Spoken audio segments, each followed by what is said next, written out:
tokoki kosepela makasi te na mbongo na ya ndoki abongo atiki ndoki ya 2 jours tant mosusu singana eza na loketo tant mosusu na ndako na saa mbeto aza na eloko na ye donc faut kotala mbongo na ye na manete mibale misato ndeko kabundo wana compétence na ye eza na nini ntango azalaki na justance amonaki yango mabe te alors il était aux abos continent biso moto osala mabe azate peuple congolais a collé déjà la maturité azasu na tente ya kondima ba pardon ya ba nouveau converti jouissance na bango ils sont démontré te la preuve c'est que lelo yo toko kufa toko ganga chaque jour que sécurité ezate mais nous sommes pas Espagne priorité pour na bango eza bango biso to lika ki était toko bunda combat moko démocratique avec les idées avec les actions sur terrain. Ndo katontoné ko bunda wana ba infiltra kibiso. Na 2013 na moni ba mapinga ya mboka langa général Baouma, persona Mamadou Ndala, Didier Tumba et toute cette l'équipe na bango ba bundi M23 et Sili. Sikou yo na 2016, 2017, 2018, 2019 on négociait sous na bango pour soutenir yo en quoi et comment. Sikou lelo ko ka monsieur Ngoma Ngomi alobi ba soutenir qui en réalité, les peuples congolais, nous devons plus jamais croire à ces groupes de gens de l'immunité. Plus jamais. Oh, avec Rango, trahison. Et comme tango, il faut que ça va zouzou.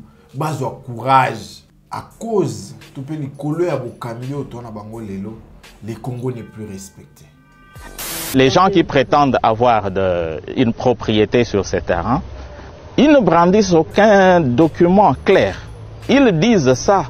Mais après, lorsqu'on les coince, on entend citer les noms de John Nyakeru, on entend citer les noms de certains magistrats de la Gombe, on entend citer les noms d'un certain monsieur Gabriel Bondo qui est de l'ANER, qui envoie ces gens venir déguerpir ceux qui sont ici. Alors que nous sommes sûrs et certains que toute cette partie appartient à l'Église, appartient à l'archidiocèse de Kinshasa. Nous avons le titre de propriété. Les agents de sécurité disent que hier, ils étaient venus avec des agents de la présidence de la République sous le mandat de M. John Nyakeru. C'est lui qui aurait donné ordre à ces personnes-là, conduites par un certain M. John Kamba, qui se dit être un des propriétaires parmi les personnes qui ont des concessions ici. Tout vivre un banditisme d'État. Ba place ces beaucoup ça là école de foot nabino beaucoup de flat nabino pourquoi prendre ce qui est connu et banisé à l'état mais bino bouquet prétendument motomo quoi à membre de la famille anani ah oui ça veut dire que et puis bon dimir est-ce c'est une façon pour eux d'ouvrir ouvertement une guerre avec les églises ou c'est une façon pour eux de dire qu'en réalité ils peuvent tout prendre ils prennent nos femmes tout le baraté ils veulent maintenant prendre nos terrains. Et puis il restera quoi? Ils vont prendre nos enfants. Ni ne faut pas jouer les sous. Distraction à Makassi. Qu'est-ce que Kabouya va dire qui sera contraire à ce que Kabounda dit? Par mon quoi, le cadre de la IDP, ça dénonce qu'il peut que Yewana à Tonga IP. À ça là, le bulletin de paye n'est à combien? Après, on a mon coca au loba. Après, on a les sous. N'a pas ancien ministre. Les gens qui devaient se taire décident même de parler. Il va me pas donc ils ont des bango tout le monde appelle non ba lobaki mais tant on va lobby wana ni ne contredire ou ya lobaki avant.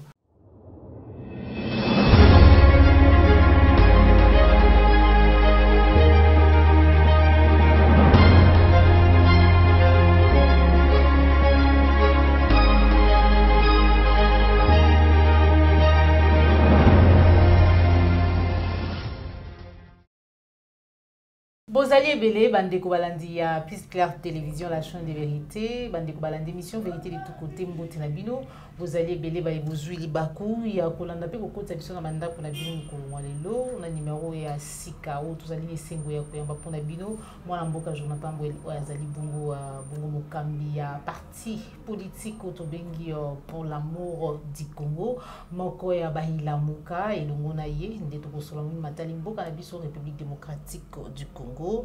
lelo la sortie médiatique il y a Jean-Marc Kabunda, ancien président AI il y a IDPS, ancien premier vice-président de l'Assemblée nationale oyo atlaki kotalisa biso lolenge nini bakambi mboka actuel bako kamba mboka nini au peuple akoki ko retenir. Est-ce que ba déclaration na ye ba propos na ye ezali vraiment sincère topé azali moko ya bato ba lancer na ngambu ya opposition pour na koya ko créer diversion. Toujours réaction moi na mboka Jonathan to kolobela mai matali annonce ya Denis Kadima o azali bongo mokambi ya Seni kotalisa lolenge nini d'ici là na sanzo ezali koya lobi na mois ya octobre enrôlement et sengeli banda biso so bandi ko landia Piscart télévision et belé ba congolais to landaki déclaration interview oyo Willingo ma porte-parole et AM23 asila ki ko sala lobby et pas ya mwana mboka Pero Luara lolenge nini Félix Antoine Tshombo Sekeli topé IDPS ezalaki ko soutenir bango poète babengana Joseph Kabila na bukambi ya mboka na biso nini oyo mwana mboka Jonathan zali ko sala comme analyse to pe réaction face na ba propos wana to kolobela mai matali spoliation ya terrain ya église catholique na ngambu ya Kitambo précisément bipai to bengi Jean 23 bipai wapi to yoki ba kombo kotanga notamment kombo ya John Nyake de masolo bongo to sur la kati émission na biso mokolo mwalelo mais sans oublier situation sécuritaire bipai wapi to mona ki Museveni ko yamba délégation kinde ki to pe butaki mboka na biso devant ba caméra alors que bayaki na note verbale sans plus tarder to kopesa déjà mbote na ba nyonso bozali kolanda biso au koti au partager pe au liker vidéo na biso merci na Joël Gonago chasseur d'images Cordobi Mafuko pe Popola Yombe mwana mboka Jonathan mbote na yo mbote mama Joël mbote na bandinyo sur émission vérité de tous côtés mbote pe na ba fidèle abonné na biso la plus claire télévision et c'est ngo motinga motema kozali biso ya bilobeli ya vérité de tous côtés et mama Joël Kombe pour na kotia makanisi pe pour na ko orienter réflexion na biso na avantage pe na profit ya peuple congolais tika pe na pesa mbote na ba congolais nyonso si mingi ba ko bunda etumba ya libération ya Congo libanda ya mboka même ba yepe to ko bunda na bango wa matondo mingi suna bana kisangani nyonso o ba yambaki na lokumu pe na memia nyonso tata mokonzi Martin Fayulu Madidi et puis na équipe mobimba ya engumba politique na ye engagement citoyen pour le développement pour na milolo na bango ya congrès na bango en tout cas matondo mingi na bino elonga eza ngambo na biso porte ya pole ya Congo eza so mosika te bozali koyamba yango lolenge nini na mouvement na parti politique pour l'amour du Congo surtout na Lamuka sortie médiatique ya Jean-Marc Kabunda ou ya sili kotalisa lolenge nini bokambi ya Félix Antoine Tshombo Sekedi to payer moko azali na incompétence notoire na bokambi ya mboka na biso mais aussi ba révélation misusu oya sila ki kosala est-ce que koye inaye na opposition les ali bienvenue. Bien, merci maman Joël. Déjà, il faut qu'on sache la démarcation entre Yéna Bisso, Pambate, Bisso, tout qu'on sache l'opposition, Bisso, tout qu'on sache la résistance, parce que tout le Bakayango, Bokondio et Zoma contre volonté à peuple. Alors qu'on a dit ça, qu'on dit qu'on dit dans l'article 64, et puis si vous avez dit ça à côté, mais là, vous continuez sur les Zoya contre sentiment, tout contre volonté à peuple. Et il y a ce cas pour nous, opposition, c'est que vous avez des Katumbi, vous avez des Komoussous, vous avez des Bissoté. On a des éléments de terre à côté, tout ce pays pour confirmer mais biso to lobaka déjà donc ko se pena chose kaka na niveau ya confirmation ya déjà to banda ko loba et puis au peuple congolais ko vivre mais to ko se pena makasité na bongo na ya ndoki abongo atiki ndoki ya 2 jours moto atiki ndoki ya 2 jours faut que na mayele tant musu singane dans loketo tant musu na ndako na sambe to dans eloko na donc faut ko tala bungona na ena ba manete mi balé misato pamba te lobi akozongela pesingane wana po ndoki soka tiki ndoki ngazongela on a besoin d'exercice belete ba ko initier suta ko zoka singa wana zoncha mettre na ye et puis mbala moko akoti yango to ko zongo na mabo kebi ebele mais ngana retenir principalement ba premier misato oyo po na nga eza confirmer lelo na déclaration na pamba te pas zaki na groupe ba jouissance wana na groupe ya jouissance wana et lelo et les soucis à combattre comme vrai parce qu'il faut qu'on confirme les bosso abeti li solo il y a non respect à bas texte abeti bo cambio yo mibeko ba éviter mibeko ba respecter wana biso de bango banda kala UDPS c'est jamais que voter constitution en mboka donc tous les ratés à respecter on pas respecter yango pété mais ngana ko continuer na couper ça ba élément ya non respect à texte voilà les loyo aux gens bien beaucoup na monde te bi que na administration publique to ko ça la 3 ans na ba secrétaire général AI 3 ans 3 années ya mobimba mokoka na ndambo tozaka na ba secrétaire général ba nomate wana les mêmes celui ba na entreprise publique to ko kisi une année les lo na ba mandataire AI et pourtant mais ko tout temps na kelasi droit de liberté moto a ko ça l'intérim ana 3 mois à pamba intérim après 3 mois soit faut qu'on confirmer tout faut qu'on lever intérim one mais les lo ba secrétaire général ba signaka AI ba DG ba signaka AI pendant plus d'une année mboka nini ko tambola bon to ke so musika kaka na mobeko li kondi yango mbala liboso ngala mona lelo na appareil judiciaire motolea matalikolo na ebonga azongi et pourtant mobeko ko kamba secteur à chez obete on monte en grade mais on ne recule pas en grade motauti na cour constitutionnelle beti ba cheti minei ti e ko so na cour de cassation na mondi yango be na mobeko na bukambio ya IDPS aye ko beta lisolo il y a compétence maman moto neza ya malonga te est-ce que moto yo vraiment azana ba aptitude nyonso eselete akamba ekolo to pas kamba engumba moko akoyi kozwa priorité pour na ezala congé en lien parce à la gestion en mboka to za la gestion entité na ye wana élément siko moto ne ya malonga eza ye moko ndeko kabundo wana compétence na eza na nini na kugangela général amuli na kotobola bapine aba nasengi bolimbisi na baye o basepelaka te basepelaki te na lolenge oye atambolaki alors que azalaki na bukambi ya mboka bolimbisi wana sengi yango po alinga kota na opposition parce que ntango azalaki na justice amonaki yango mabe tete alors ba ite eza bokondi na biso moto akosala mabe aza te nga na kotobola nga na kogangela mais siko lelo ko alongo nda lobi te asenga bolimbisi peuple congolais a collé déjà la maturité. Azé sous attente à condima ba pardon ya ba nouveau converti. Wana za ezali lo comment ko les kalisu te biso to mama abeti sur la jouissance bon. Et puis abeti lo makasi alobi c'est la cool douce chaque week-end. Je te dis mais c'est que mboka pena ya la on a chance te. Pendant qu'on nous tue, ba to fa na ba komela. Ba to fa na bango ba ko sepela. Alors que ba ko boma biso. Tala lelo maman. Tozo fait la bateau. Mais basé 580 millions de dollars, bah pèse bateau loqueto, la stade des martyrs. 580 millions de dollars. Et puis, l'équipe en silence. Tout ce qui peut avoir été, bah qui va organiser une soirée privée.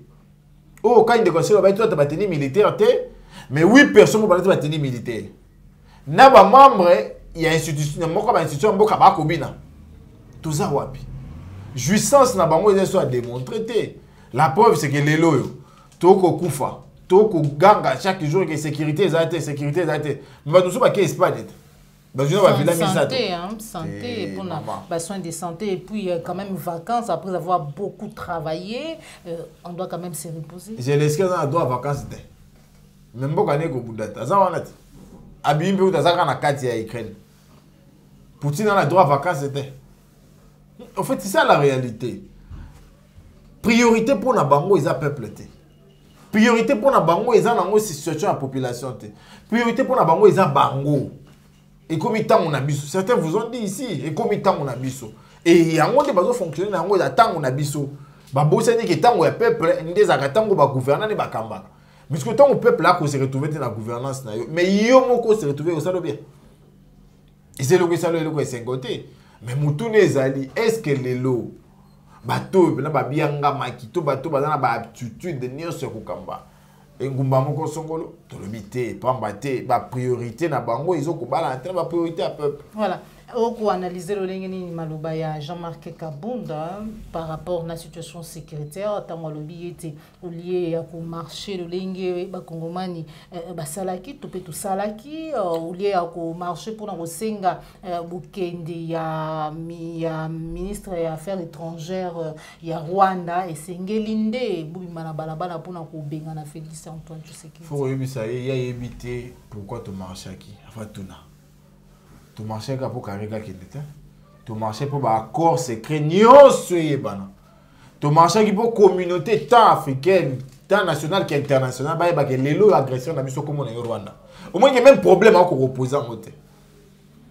ndeko babengaka nani Kabundi moko basi comme ça Kabundi nda change bon faut que biso to marché ka pour Karega kendete parce que Karega ndima na bokondi na bino alors que bokondi eleke boya ki na mboka moka ya Afrique du Sud précisément ba déclarer personne non grata biso to ba kité il y a ça symbole ya mboka na kati ya ekolo na biso to boité mais mboka na epé ezo bénéficier na ba revenu to pe na ba ressources ya Congo notamment or na biso ya Sakima o entreprise rwandaise moko ezo raffiné de ba ité ba accord wana nyonso ebima na pole to yeba yango ebe komama nini to gagner nini eza pona combien de temps et so to longwe wana to éveiller qui conscience ya monde précisément à la communauté internationale la nationale pour nous ça va mabe koti les lots qu'on fait mais plus de 41 jours Bunaga n'est pas sous occupation plus de 41 jours ba minéraux zo bimatu pas c'est ko kendete plus de 41 jours ba installer l'administration na bango to ba quitter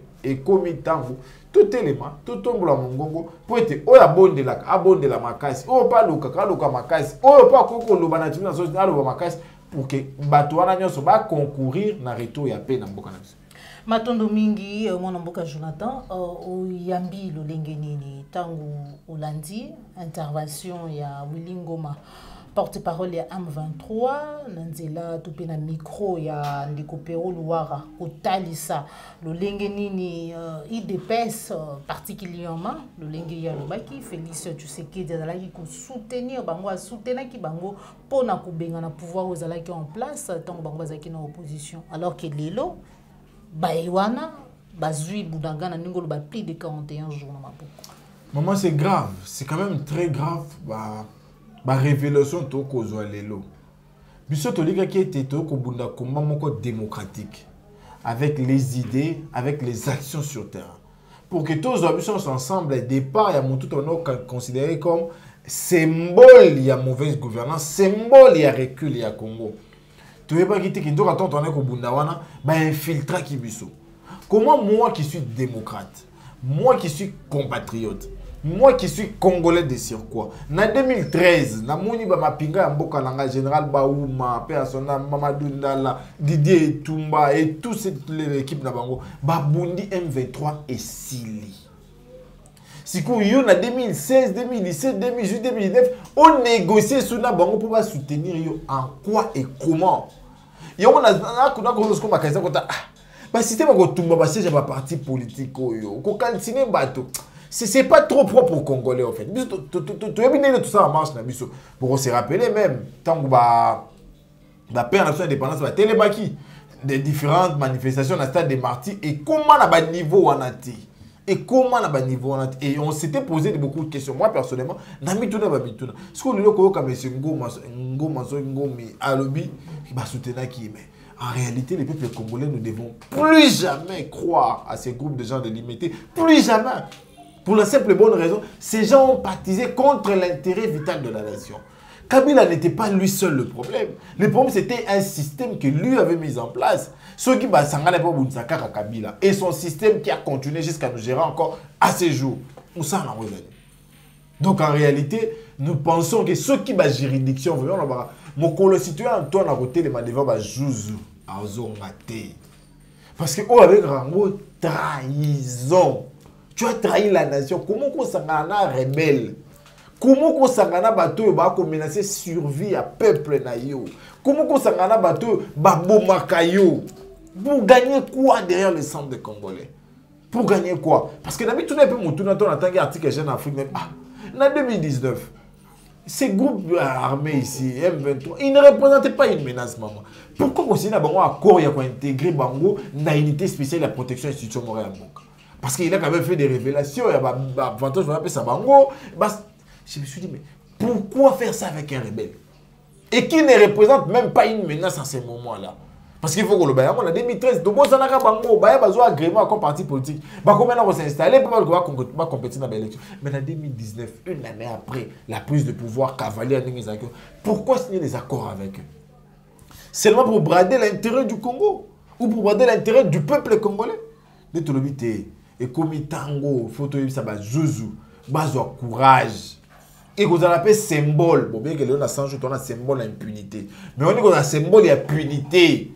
Il y a que nous, Moutassali Mabé à Sambi. Il doit répondre comment il pouvait participer avec les rebelles, les gens qui menacent la sûreté de la nation. Comment? Comment et que ça la passe, mais et ça les cas mituna chaque jour, bah comment ni bah comme mituna solution et qu'on m'a pété malgré bah multiples rencontres, sommets, réunions, oyasuke tout ça la mabongo na Angola. Bipa iba bitoyoka qui était signé accord ya cessé les faits na simana ngoto yoki Rwanda gangi bi ya pas eu accord ya pas eu quoi que ce soit lelo tozali na situation tozali délégation moko kendaki ko uta mboka na biso vers Uganda pour na kosolola na Yoweri Museveni le linga na uta koloba tout à l'heure na annonce na ngai bazalaki bongo na note verbale mais kasi Museveni ayambi bango devant ba caméra pour montrer à la face du monde quoi. Maman déjà il faut koloba à cause tout peut les coller à Bokambio tourna bango lelo les Congo n'est plus respecté. Congo est sous la valeur, le Congo est comme état moko abandonné. Comment on envoie une note verbale d'un chef d'État vers un autre chef d'État? Mais Bokomi de 1, Museveni a la tenir ba militaire, Sokoto ba militaire et il vous reçoit devant caméra. Ça veut dire pour lui message nae fallait à la dévoiler. Alors qu'il y a biso to yaki na yango, o ya yebata tenir nango te a exposer yango pe na et à la dévoiler. Voilà comment on ne respecte pas. Et puis quand il prend la parole, qu'est-ce qu'il dit? Il nous rappelle notre obligation de nous sécuriser. Alors que biso to yebete lelo yo, tout ça na armée ko faire face na situation sécuritaire ya mboka.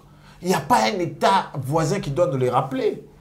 Et si aujourd'hui, les gens tels que les Museveni ont ces culots-là de nous rappeler, ça c'est parce que nous avons vendu moins cher notre pays. Nous l'avons vendu à vil prix. À vil prix. Au lobby en Goa, Londres a signé cessez le fait, maman. Les loyaux, plus de 2 semaines passées. Cessez le fait, ça. Ils ont attaqué lundi une formation hospitalière, les M23. Et puis les loyaux, maman. Ils ont continué à percevoir ma taxe Kuna.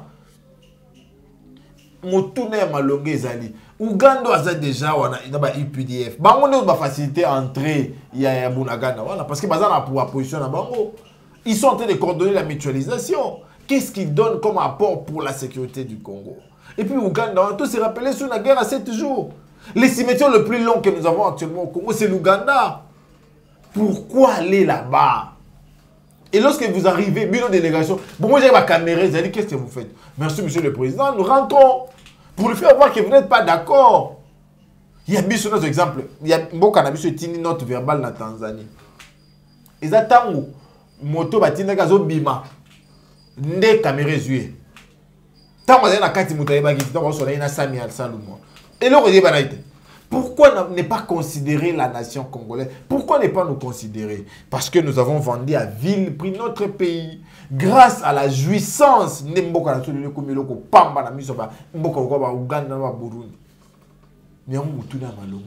que il réellement importance à Mboka? Réellement importance à la nation? Tout qui a été 2023 et qu'on fera ma pembeni pour tout se débarrasser d'un bateau. N'a pas si la montée m'a abordé la question à Boy maman. N'a pas si. Voilà.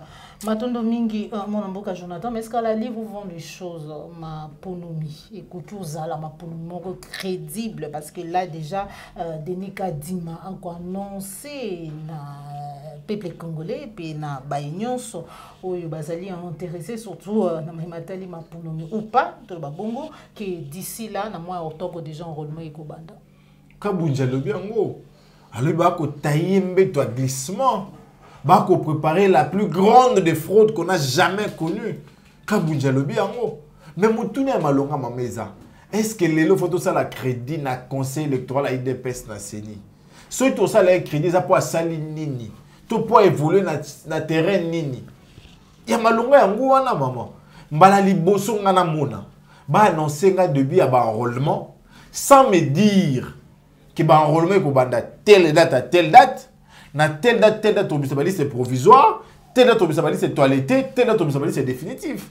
mbala liboso pona 3 cycles électoraux nga contre na mboka na mbala liboso pena mona lelo toko ke na maponomi ndenge bon ba koloba toko ça l'enrôlement sans calendrier électoral toko ke na enrôlement na makanisi ya kadima pensez na yo achaki na feuille de route na nde yango même sur enrôlement vous imaginez bien mois d'octobre il y a 30 jours 31 jours au banda yango quand aussi lisa quand appelle la candidature et vous a tel temps.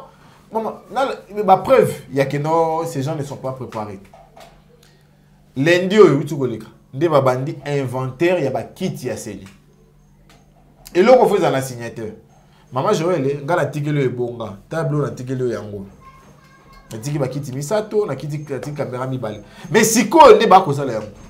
Ça veut dire en amont, ils n'ont jamais fait ça. Il y a mi balé. Les loyo moto sa biso na mbongo nyonso nanga zwa a utilisé autant et tikala autant. Pas d'audit financier. Et tu évolues les sous. Aïe c'est ça bien à moi de jouer sur ma PC misoloté to boss en élection dans la durée, dans le temps. Si quoi les maman moi de jouer électoral combien à juillet. Misolo boni ba PC c'est ça bien été, ba PC na 10 millions. Allo ba pète. Pour ami tout quand tout le monde a ba image. Il y a installation de mon image, il y a interview, ou à Betty dans la radio à place. Si il y a mis solo pour ma ponomie. Et c'est le mieux. Et puis ma ponomie, il y a un processus. Processus, c'est une préparation. Donc il y a ma ponomie, oui. Mais après ma ponomie. Si vous faites ça, après ma ponomie. Et puis ma ponomie, on est dans le mode de Nini. Parce que l'électoral est tous les 3 modes.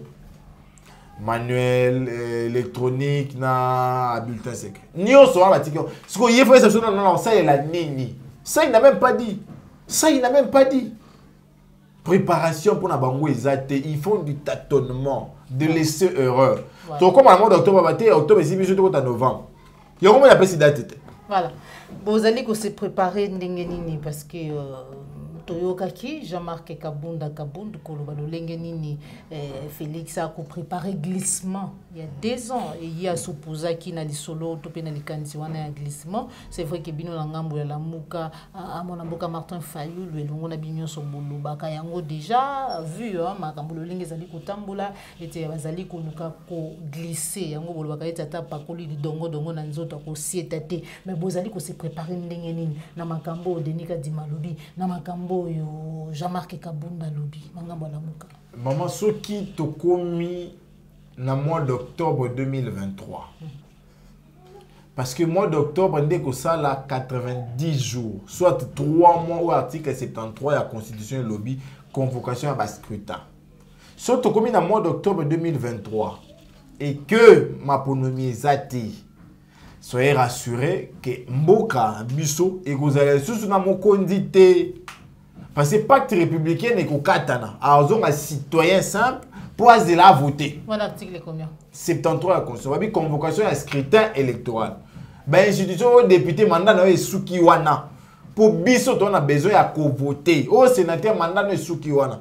Article le BICASI que les présidents de la République restent en place jusqu'à l'installation du nouveau président élu. Voilà. Donc, c'est qu'à cause de là, ceux qui t'ont élire, t'as zaté. Ceux qui peuvent lire Teya Rosalara. Balobi bien, jusqu'à l'installation du nouveau président élu. On a article 70. Si ceux qui nous voient à élu, hier, Moussa, ça remise plus en année. C'est une analyse beaucoup simple et basique. Il y a un pacte républicain et qu'on katana. Pour buser ton message à voter. Attends 1 minute, tu peux ça. Tu peux été. Baluli dongo mingi mais zelo pezali o tokotia po ke asieta te ya kwea te mais ya malongo eza maman même ce qu'on luko glisser yango pour gagner nini na glissement pour peuple wana zwa nini na une année 3 mois 6 mois na yo kosala pour en 5 ans au sali et l'autre côté et en 2 mois en 3 mois en 6 mois ndoko sali loko to le bité biso toko se préparer la pamba baté au moni ba tourner à Mokondi. Tourner à mon côté, que ça, les mal, je crois, dans plus de 16 provinces déjà de Tamboli. Tout continuer. Mon côté aussi dans la province, on sera fidélisé. Et puis, tu voyais sur la campagne, va partir à la Mouka. continuer l'installation na bango la fédération continuer la redynamisation mais peut être continuer na moi li bako pesa sur le banate continuer ko sensibiliser peuple pour être en 2023 to telema biso sur le moto kengela ba résultat na biso. Voilà, mais est-ce que rapport na la muka to ko continuer ka ba la muka to ko ba lelo décider to nouvel élan. Tu veux makambo ko lekana na kati actuellement. En tout cas, respect mingi na ba parti wala nyos. Mais la muka etikali la muka. La Mouka, il faut que ça batte maman. La Mouka bandara na plus de 8 partis politiques. Avec les indécis, hein, bateau ba yeba respecter la signature na bangote. Bakei. La Mouka continue. Les lopeso attention qui mi balé miso ba kende. Non le bon banambala. So fonatika la ngamo ko la osimba la Mouka na otika. So fonatika la ngala mototel na otika. Mais les combats, la vision que porte la Mouka, ils ont une vision moko motoko boma yango te. Parce que ce qu'on bomi yango na division. To bomi yango po yozumi solo. Tu tues l'avenir de toute une nation. Et ça, même les lois de la nature ne vont pas être favorables. Et vous allez contre eux, puis vous allez sanctionner ma case. Les lois, oui. Même dans le chat à la boucle, comment va partir, nous avons autonomie là-bas. Au cours de la marche, au cours de la matinée politique, et comment? Et même pas dans le chat, et comment on peut dans l'organiser la partie politique. Mais comme il y a la question, c'est que tu fan de Sangala. Tout solo là. Bon, il est certes vrai. Bandam, moi, je déjà, au coordonnateur à Sikazo, la Mouka, bah, réunir ça les matroutés. Tout le monde a une question d'actualité, belé, koleka, tout la réaction dans la Mouka kobimaté. Mais même si quelqu'un a un déplacement, tant que ce soit zongi, à Rozongi là. La Kobéga va réunion, va organiser une activité pour l'intérêt à la Mouka. Nelelo la Mouka, maman, moto moko ta boma la Mouka, pour bao bakenda, na wanga na sentia wa kokate, et ça bao batikate ne bao koka. Voilà. Matondo mingi mwana mboka Jonathan, vous allez kokoba toujours na émission na biso spoliation ya église catholique to na espace to na terrain église catholique to bengi Jean 23 to dona une image réaction ya cardinal Ambongo. On se retrouve tout à l'heure.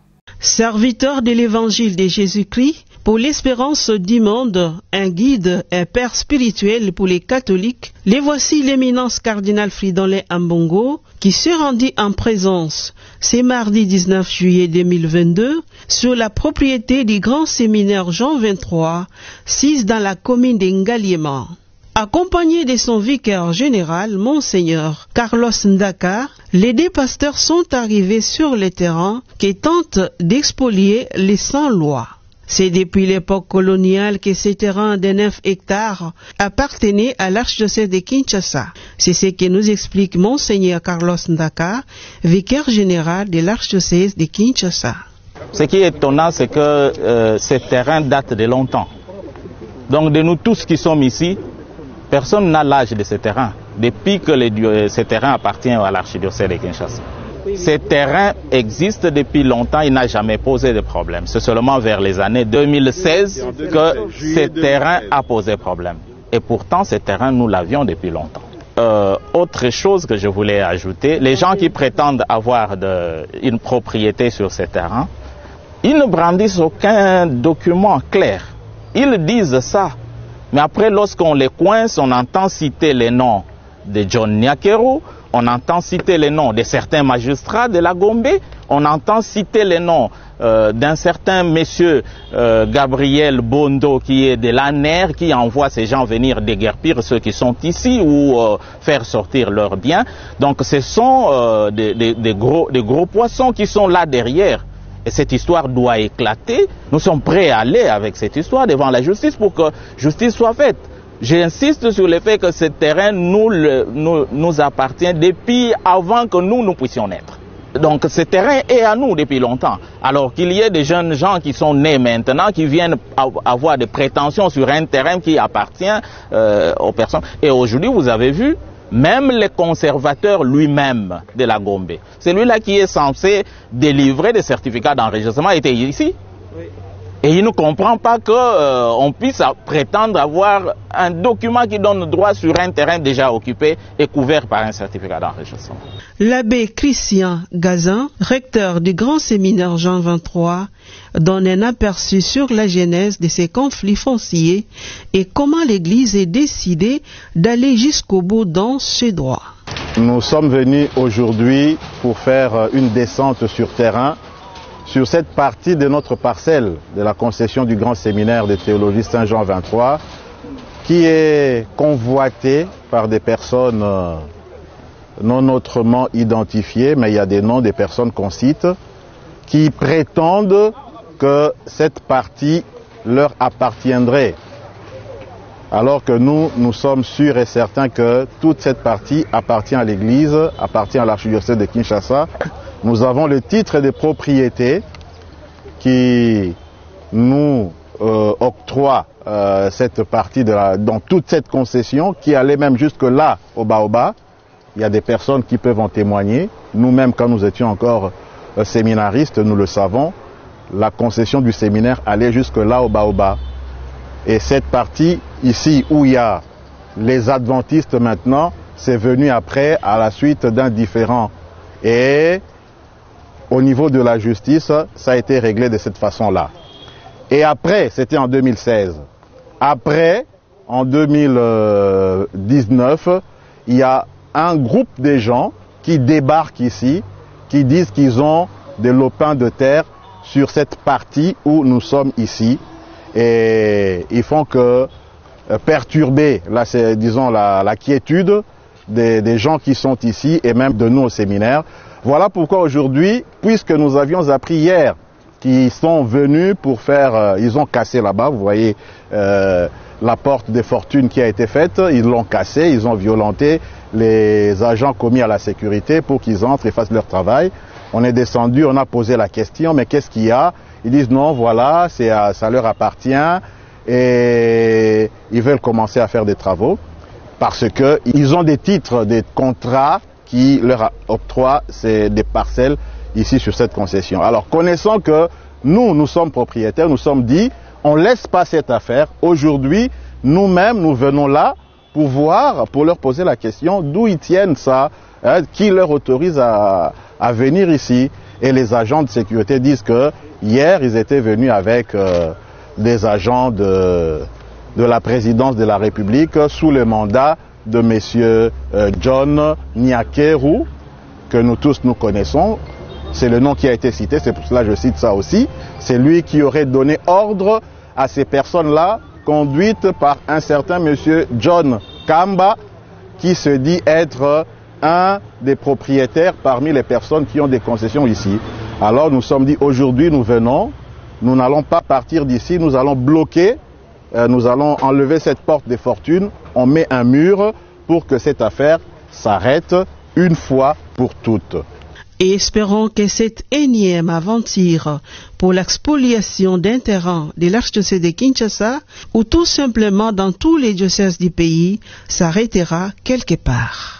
Mwana mboka Jonathan, réaction na yo, toyoki bat kombo ya bato etangami na kati ya bato bako spolier terrain ya église catholique wana, moko na bango azali bongo ndeko ya mulongani ya président de la République na kombo ya John Nyakeru, ambassadeur ya mboka na biso na ngambo ya Kenya. Momeza pasi. Nazota ba moya ya cardinal, tout vivre na banditisme d'État. Banditisme d'État. C'est quand même pas possible. Mboko ils ont plus de 8 millions de terres arabes. O balonate. Na maluku apamba soko na maluku o banosenga nzambe merci lelo tilobi. Aucun enseignant n'en parlons pas. Aucun akimwenza n'en parlons pas. Ba place ces allo beaucoup ça là ba école de foot na bino. Beaucoup tonga ba flat na bino. Pourquoi prendre ce qui est connu et banésé à l'état? Et puis, nous avons dit que conservateur le était titre église et bani. Et puis, nous avons dit à l'éloté. Mais bien, nous avons prétendument motomo quoi à la membre de la famille à Nani. Ah oui, ça veut dire que et puis, bon, dit bien. Maman, bande sur banda kokola. Tu veux dire que place au agneau sur Jean 23. Ils ont église catholique. Nous avons dit que c'est l'école de foot. Oh, c'est ce qui chapiteau. Oh, l'église catholique, c'est ça les tout. Et puis, on a un discours à craindre. Tout ça wapi. Et puis il y a des scènes de baopuna, qui nous ont église d'abord mais qui mettent à Saint-Louis à l'ivoloté, qui sont catholiques, qui sont protestants. Pourquoi? Est-ce que c'est une façon pour eux d'ouvrir ouvertement une guerre avec les églises, précisément pas catholiques et protestantes, Ou c'est une façon pour eux de dire qu'en réalité, ils peuvent tout prendre. Ils prennent nos femmes, tout le baraté. Ils veulent maintenant prendre nos terrains. Et puis il restera quoi? Ils vont prendre nos enfants. Ni ne faut pas jouer les sous. Ni ne faut pas jouer les sous, maman. Il y a un autre na koli qui a été justice. Bien que justice en paix. Et comme ça, parce qu'on ne peut pas comprendre sur un même terrain dont le propriétaire est connu, des spoliateurs viennent et ils ont des titres. Et ils ont des titres et ils en font même usage. C'est sur pied de quoi? À ta session, on est à Nani. Nani n'a pas ça. Ils ont habitué à Malongate. Mais Moutoune est allé. Pourquoi faire ça seulement à l'église catholique? Est-ce une provocation? Est-ce une façon pour eux de montrer que réellement ils ne sont là que pour créer des problèmes? Domaine, il y a église et il y a bani. Et quand on veut s'apprendre dans l'église, là, je ne sais pas trop. Qu'est-ce que vous imaginez après? Que l'église va demander aux fidèles de réagir ou que l'église va vous accuser auprès de Dieu? Vous attendez à quoi? Vous êtes. Et que ça l'a passé, moi, Jonathan, analyse na yoto réaction, na yoto été ensemble pour la République, les changements. Il y a Moïse Katumbi, il y a Union Sacrée, même ceux qui ont une opposition, il y a moto comprendre, mais le comme Moïndo Nzangi, ou Azali Bongo député. Les ministres, na quota, il y a ensemble pour le changement Moïse Katumbi, qu'on soit officiellement position, tout peut qu'on soit décision, il y a qu'on quitter officiellement quand Moïse Katumbi peut lancer parti politique na combo à action des volontaires pour les réveils patriotiques. Maman, réaction par rapport à position et moto à nombre way parce que le moyen nombre bateau va couper la arrêter. On a l'impression qu'il ne gère rien en fait, qu'il ne gère rien. C'est un constat de plus. Il y a posture, il y a la politique congolais qui n'ont rien à faire de l'intérêt vital d'une nation, mais qui ont tout à gagner dans l'intérêt du Boumoulaye, l'intérêt positionnement.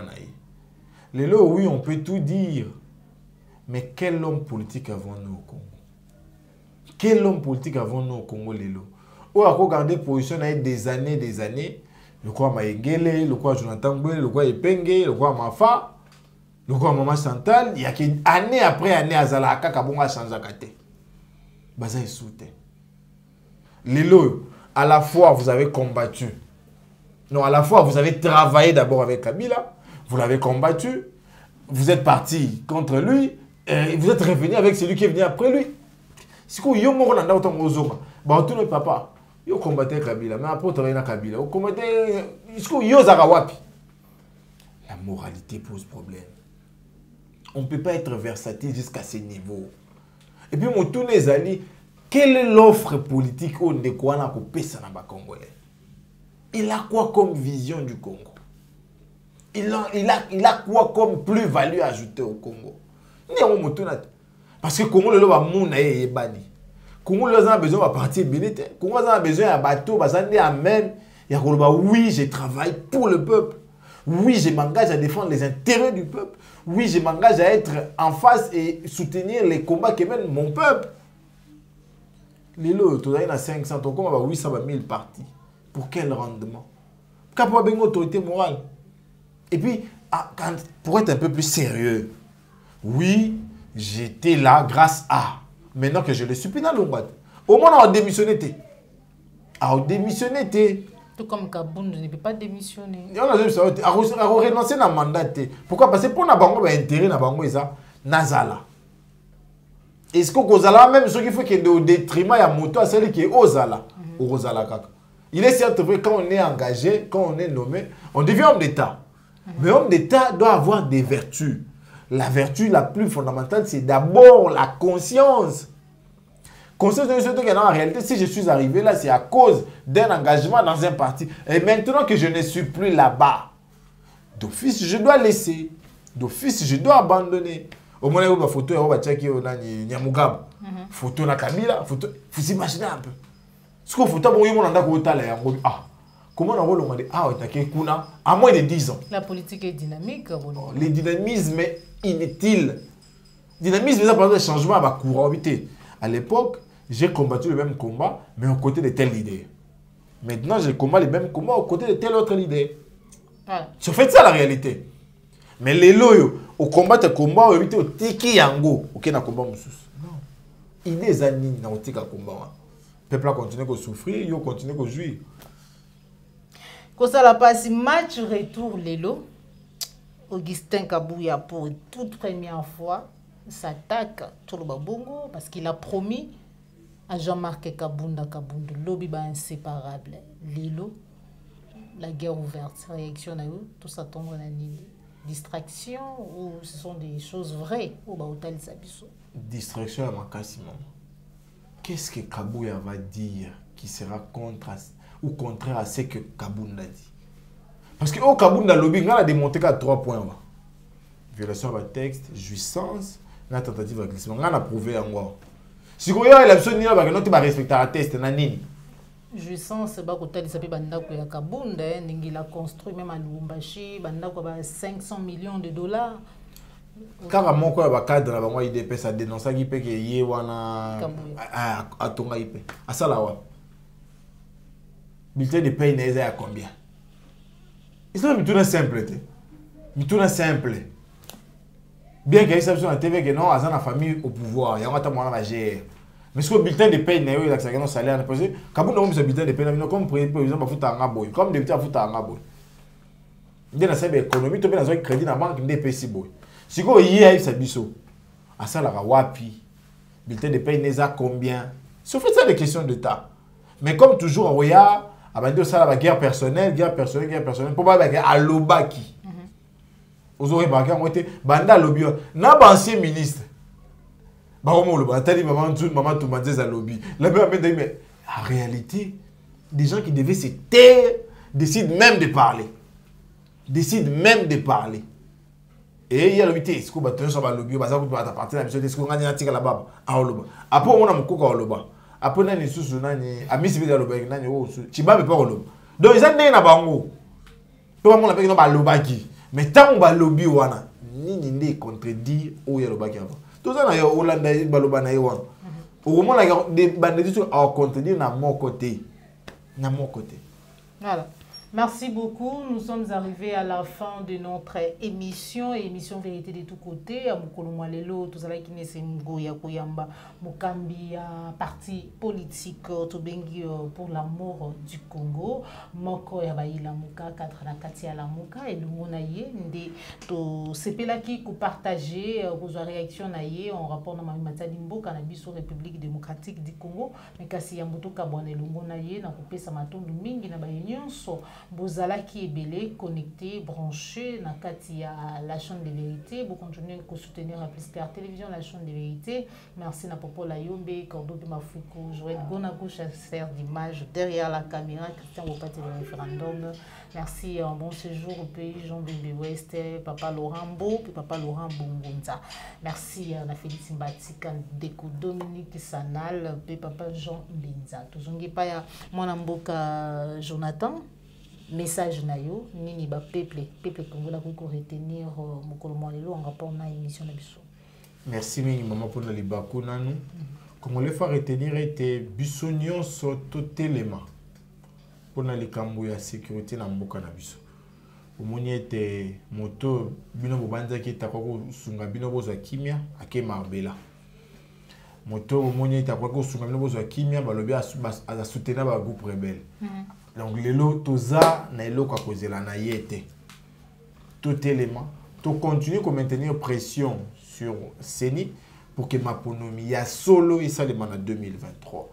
Il y a mis balé biloko ya l'état éthique ya l'état. Biloko ya ba privé éthique ya privé. To télémeli makasi likambo spoliation ya ba bien église catholique na église protestante. To yebi ete beaucoup ça il a beaucoup konjo boa na ngolelo. Beaucoup c'est la relation amicale au bon angolelo. Oui mais qui peuple pe azali. Il y a une relation à libela, il y a une beaucoup ndi à libela. Batonio so babetsa mi libaku na maina bimisio comme analyse bolimbisi ou pas comme on a été dans moi élément mon quoi précision ko bakisa tout ça joignable na plus 243 pour na bala banda 81 35 21 391 plus 243 81 35 21 391 et pour le nouveau sorcier converti en chrétien faut que vous allez dans maïele faut que vous allez maïele pour atiki ndoki ya mikolomike à cause appelle à signaler à loketo tout pas cause elo na sambeto na e maman matondo mingi merci mingi na ba compatriotes nyonso ingeta libération Congo za musikate ingeta libération ya Congo ezali musikate matondo mwana mboka Jonathan pour na ko répondre na bimito na biso mukolo mwalelo. Voilà. Merci tokutani bongo malasi masuki nkola ba télévision sepela ki na émission liker pe partager ezali mbala liboso landa biso ko bosana te ko s'abonner na kati ya Plus Clair Télévision la chaîne de vérité surtout ko cliquer na cloche ya notification pour être au raté vidéo moko te ya maimazali ko lekana ko salama pe ko lobama na kati ya mboka na biso République démocratique du Congo maimazali ko toucher via ba congolais na kati pe na libanda ya mboka na surtout la publicité ezali kolekana na kati ya ba émission na biso landa yango ezali lolenge mususu ya ko soutenir Plus Clair Télévision ko soutenir Joël Gonago chasseur d'image Cordo puis Mafuku Popo la Yombe pe Judith Kamwanga. Au revoir.